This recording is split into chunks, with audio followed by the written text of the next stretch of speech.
So, from one dumb bitch to another, here's how to get over your ex. Okay, so you actually aren't a dumb bitch. You might be. I don't know that. I don't know you that well. However, I am a dumb bitch, and I know what it's like to be in a toxic ass relationship for like 7 years. So, I'm here to help you. Help me help you, and look at this video to learn how to get over your narcissistic ex, or just a toxic ex, toxic friendship, whatever. I can only speak from a relationship standpoint, but take these tips as you may. So, the title is How to Get Over Your Narcissistic Boyfriend. Now, you might not have a narcissistic boyfriend, you might have a narcissistic girlfriend, a narcissistic partner, or they might just be toxic, and we all know what toxic partners look like. So, before we get into it, I want to let you know what narcissism is, because this is what I'm dealing with, and you might be dealing with it too. So, what is narcissism? Narcissism, also known as narcissistic personality disorder, is defined by the DSM-5 as a pattern of grandiosity, a need for admiration, and a lack of empathy for others. So, as a psychology major, as an ex-psychology major, I know a little bit about narcissism and NPD, not enough to diagnose someone, obviously, because I don't have my credentials, but I do believe that my ex is a full-fledged narcissist. I do. Even if he isn't, he's still toxic as hell. Some examples of this in media is Meryl Streep's character from The Devil Wears Prada. I haven't seen that movie in years, so I can't really speak to how well she is a narcissist, but like, I looked it up and they say that she's a narcissist, so I guess she is. I'm sure she is. And the second kind of character that is a well-known narcissist in film is Jesse Eisenberg's portrayal of Mark Zuckerberg in The Social Network. I recently watched The Social Network. I don't know Mark Zuckerberg in real life. He might be an alien. He seems kind of weird, but Jesse Eisenberg's portrayal of him, full-fledged classic narcissist. No empathy, doesn't really care, just in it for the admiration from others. You see that a lot in narcissistic partners, or maybe just like toxic partners in general, is that they crave that attention from multiple people, which is why narcissists usually cheat, which is why they usually, like, if they don't cheat on you, they always have someone kind of lined up, because they're always looking for that validation. They can't handle being alone, they don't know how to be alone, and if they don't have that validation, they aren't getting that high. And that's something that if you find yourself doing, cut that shit out. Don't do it. It's not cute. You might not be a narcissist, you might just be very insecure, but it's not cute, sis. Don't do it. If you don't have a narcissistic ex, you might have a toxic ex. We all know what toxic partners look like. You know, the future memes and shit when they fucking hit you up on holidays talking about some, your presence is my only presence. All that bullshit. Fuck them. Fuck that. No, it's not cute. They're toxic. And you know they're toxic when you have to question, is this relationship toxic? If you're questioning it, you already know. Now that we know what a narcissistic person is, we need to know why we fall for a narcissist. I think that if you're watching this video, you have fallen for a narcissist, and that's okay. They are charming. They are very attractive in the beginning, and it's hard to get out of the situation. But I did some research on why we fall for narcissists, and this is the kind of list that I've come up with. So number one, they are charming. They are smooth talking, they're charismatic, and you know, initially when you meet narcissists, like, you don't know that they're a narcissist. You just think that they are like a really charming, charismatic person, and most people want that in a partner. Most people want a partner that is, you know, funny, is nice, can interact with a lot of people, you know, has friends, isn't like standoffish. Like, that's very attractive. They seem to have a confidence about them. But that can get you into trouble because you don't really know they're a narcissist from the beginning, which is why you need to be careful and always keep your guard up when you start dating somebody new, when you start getting like really interested. Don't let them, you know, wear your guard down. Don't think like, oh, they seem really nice. No, keep your guard up. Look out for them red flags, and if you see one, leave. Go. This next point goes into love bombing. So narcissists are known for love bombing in the beginning of a relationship. So what is love bombing? Love bombing is essentially when they shower you with, endless compliments, making you think like you are a goddess among the peasants. You are beautiful, you're this, you're that, and the third. And like, yeah, that's nice, but they do that so that you let your guard down, so that when you do notice the red flags, you think like, oh, man, I don't want to notice that. I can't see it. I pretend I cannot see it, because it feels good to feel like that you're gorgeous, that you're beautiful, that you are everything that they've ever wanted. That feels nice. It really boosts your ego. But if you only look at that and you don't see the person for like who they show themselves to be, it can be very hard for you to get out of this relationship later down the line. Love bombing is also very detrimental, because once you get into the thick of a relationship with a narcissist or a toxic partner, then you're constantly trying to work back to when the relationship was perfect, when the relationship was like really, really good. You're like, oh well, like, yeah, we're in like a rough patch right now, but like we can get back to the beginning stage, the honeymoon stage. When it was never really that good, they were just manipulating you so they can get you where you want, so they can get you where you are right now. When you don't actually want to leave, you're just trying to get back to the good part, and it keeps going in the cycle. The second reason why we fall for narcissists is that we are repeating trauma patterns. So this goes into self-reflection, shadow work, therapy, just making sure that number one, your attachment style. Your attachment style is very important in all relationships, but especially romantic relationships. I have a video on codependency if you want to look at that, and I talk about attachment styles in that video. But the 3 main attachment styles are secure, anxious, and avoidant. Those are the 3 main ones. I think there's like another one, but those are the 3 ones that I know about. We, as humans, are constantly craving and repeating things that are familiar to us. Even if we think that we like change in relationships and the way that we interact with people, we are constantly not reacting, but like we're constantly repeating how we were treated in childhood or in past relationships. So if you find yourself drawn to narcissistic or toxic partners, it's probably because you're familiar. That's familiar to you. It's comfortable. You are repeating this because this is all you know.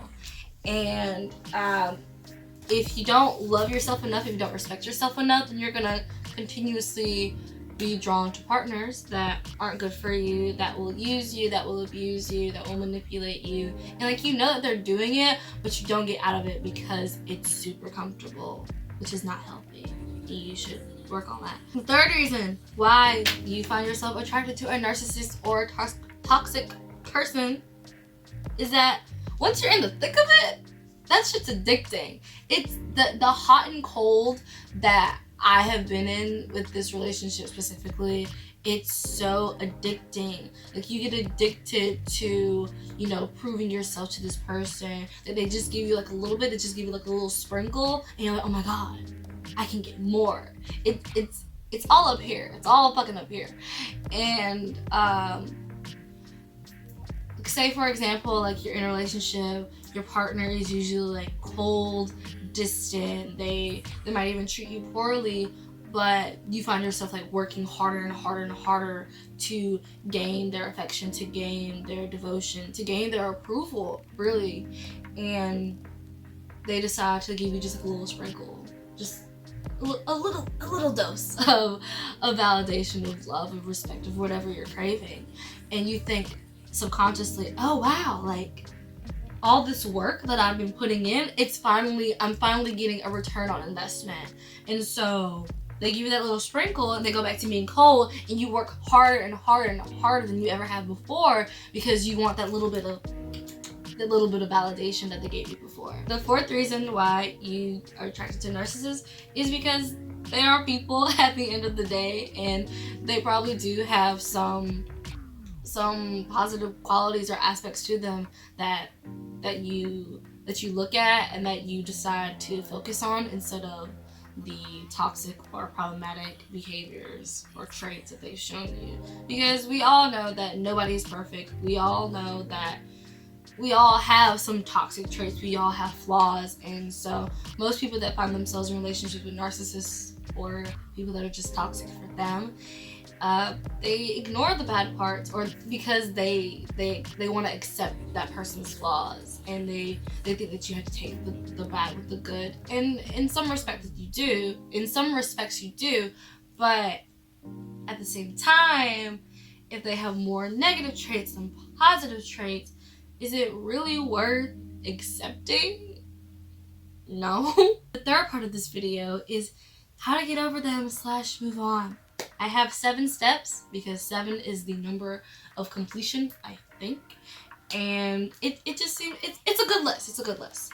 The first step to getting over them / moving on is to feel all your feelings. I usually stop in this step because I am addicted to feeling sad, which is quite sad in itself.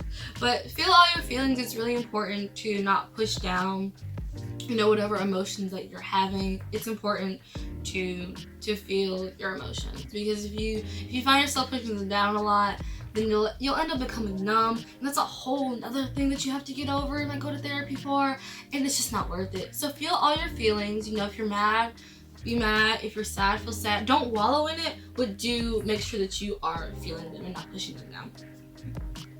The second step is to pamper yourself / change up your look. This is something that I do every time that I get my heart fucking shattered, is I will do something to change my appearance, or I will take a lot of photos and things that I think that I look good in, so I can look at them when I'm feeling sad and remind myself that I am that bitch. And you are that bitch, okay? You're that bitch. So get a piercing, get a tattoo, dye your hair, cut your hair, do whatever the fuck you want. I might insert some things that I've done when I've gotten my heart shattered. I remember the first time that I got my heart absolutely fucking crushed. I didn't do anything because I was like 15, but I did stop eating and I started working out a lot. So I changed my physical appearance.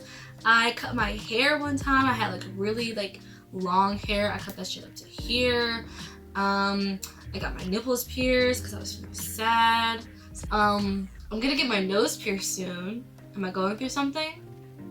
Maybe. The third step to getting over them is to learn yourself, learn who you are, learn, like I said before, learn your attachment style, learn is there any childhood trauma that you haven't resolved yet?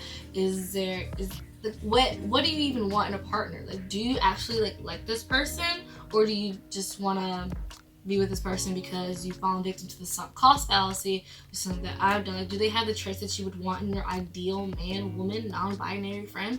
Do they have those traits? If they don't, why the fuck do you want to be with them anyway? They fucking suck. If you love yourself, your partner will love you in the way that you need to be loved, period. Fourth step, whatever fucking number. It says 4 on this paper. Fourth is to build a support system. Make sure that you have friends or family or online friends or just a community that you can surround yourself with when you are feeling low. I have 2 best friends. They are ride or dies. I can talk to them about anything that I'm going through. I can talk about it for hours, and I know it's annoying, but they'll still listen. And that's how I know this is the support system that I have. That's the support system that I really need. But if you have more friends, that's great. You just make sure that they are genuine, that they are true, and that you'll be able to rely on them in the hardest times. The 5th step that I have is masturbate. If you're into that, if you are asexual, read a good book. I don't know, but masturbation has been very, very, very therapeutic for me. I bought a vibrator. It's fucking fancy. It gets the job done. It's amazing. I masturbate whenever I'm feeling sad. I masturbate when I'm horny so I don't hit on my ex for some dick. Masturbation. It's very important.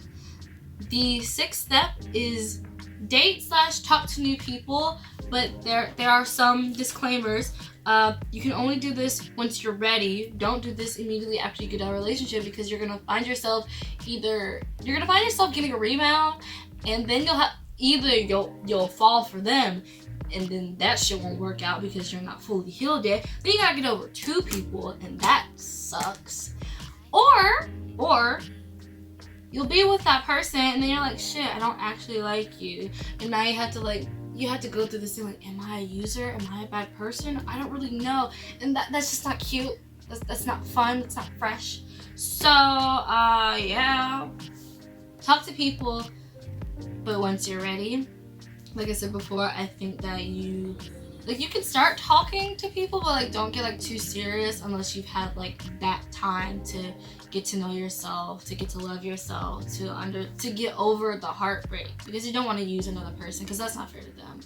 So 1 to 3 months is the time span that I think that you should do as a person to get over your ex and to love yourself. But getting out and talking to new people, dating around, just seeing what you like, especially if you've been in a relationship for a really long time, your tastes might have changed. You might not even know what type of people you're attracted to unless you put yourself out there, you talk to a multitude of people. You don't have to sleep with all of them, of course not. You don't have to do anything that you don't want to do with these people. If you want to sleep with them, all power to you, be safe, but you don't have to do anything that you don't want to. But just getting some experience with different types of people, different kinds of men, women, whatever you're into, can give you a better understanding of what you are looking for in a future partner, as well as what you don't want in a future partner. The 7th step to getting over your narcissistic ex is becoming secure in yourself / being single. So I know most people, me especially, I love being in a relationship. I love being, involved with somebody. It's very fun for me. I like it. I like the attention. I like being able to have connections with people. But something that has been brought to my attention a lot by my friend is that I don't know how to be single. I don't know how to be alone. And that's true. I've accepted the fact that I don't really know how to be alone for about a year now. I've been knowing that I don't really know how to be by myself, and I chalk it up mostly to me being in some kind of relationship entanglement since I was 13 years old. I was 13, I am 20 now. It's been a long time. It's been 7 years. And I haven't been alone in those 7 years. And these 7 years are some of the most important of knowing yourself, knowing who you are as a person. 13 to fucking 20. That's time for reflection. And I spent those entire 7 years always being connected to someone, never having time to fully be alone and reflect on who I am, what I like, what I don't like. And I'm now using this time to be alone. I haven't been alone for that long, truly, genuinely alone. Maybe a couple months. But I really do, I'm learning to enjoy it. I don't love it. At night, I get fucking sad. But knowing who you are as a person is very important. And being secure in yourself will make it so that you won't settle for somebody that's not willing to give you what you want. So those are all the steps. Those are all the ways that I know how to move on from a toxic relationship. I hope that some of these tips help you. I hope that if you made it to the end of this video, that you know that you are worthy of love, and you will get that. Just because you have allowed yourself to be hurt by certain people doesn't mean that you aren't strong. You are very strong. It does take time to learn and grow. It does take time to heal, but eventually you will heal, and it's okay. So thank you all so much for watching, and I'll see you guys in the next one. Bye. Twitter, fucking Instagram, all that shit, y'all have run the word toxic into the ground, claiming that, oh, I'm so toxic, oh, this is so toxic. If you are that toxic, that ain't fucking cute.